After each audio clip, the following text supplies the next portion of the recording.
আসসালামু আলাইকুম। নিশ্চয়ই সবাই ভালো আছেন, সুস্থ আছেন। আলহামদুলিল্লাহ আমিও ভালো আছি। আসলে আমি আমার ব্যালকনিতে ফুল এবং সবজি চাষ করার পরে সবচেয়ে কম সময়ে কোন সবজিটা আমি এখান থেকে পেয়েছি আজকে সেই সম্পর্কেই কিছু কথা বলবো। হতে পারে আমার এই কথা শুনে যারা ব্যালকনিতে বাগান করতে চাচ্ছে তারা একটু উপকৃত হবে।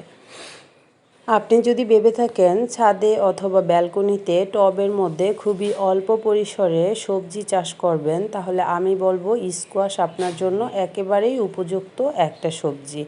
এই সবজিটা খুবই অল্প সময়ের মধ্যে আপনি চাষ করে এখান থেকে ফল সংগ্রহ করে খেতে পারবেন। এই গাছের খুব বেশি যত্নেরও প্রয়োজন হয় না। এই গাছে আপনি অর্গানিক এবং নন অর্গানিক দুই ধরনের সারই ব্যবহার করতে পারবেন, তবে আমি বলবো অর্গানিক সার ব্যবহার করাই ভালো।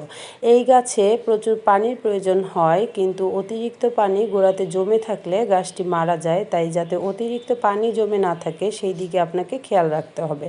এই গাছের পাতার মধ্যে মাঝে মাঝে লাল মাকড়সার আক্রমণ হয়, সেই ক্ষেত্রে আপনাকে লাল মাকড়সার স্প্রে ব্যবহার করতে হবে।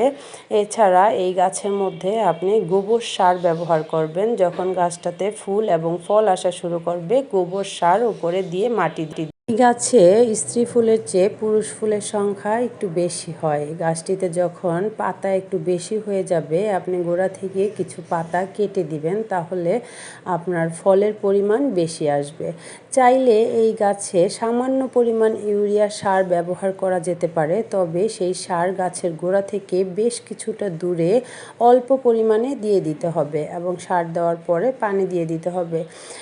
আর গাছের গোড়ায় যাতে সারটা না পড়ে সেই দিকে খেয়াল রাখতে হবে। গাছের গোড়ায় ইউরিয়া সার পড়লে গাছটা মরে যাবে। এই তো আমার স্কোয়াশ গাছটা আমি 3 সপ্তাহ আগে ছোট্ট একটা চারা গাছ লাগিয়েছিলাম। 3 সপ্তাহ পরে আমার ছোট্ট চারা গাছ থেকে ফুল এবং ফল এসেছে।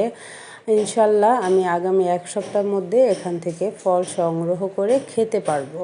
তো আমার মনে হয় যারা ব্যালকনিতে অথবা ছাদে কোনো সবজি চাষ করবে তাদের জন্য স্কোয়াশ একটা উপযুক্ত সবজি, যেখান থেকে আমরা খুব দ্রুত ফল নিতে পারবো। আসলে কেউ যদি কোনো গাছ লাগায় আর সেখান থেকে খুব তাড়াতাড়ি ফল সংগ্রহ করতে পারে তাহলে সেটা খুব ভালো লাগে।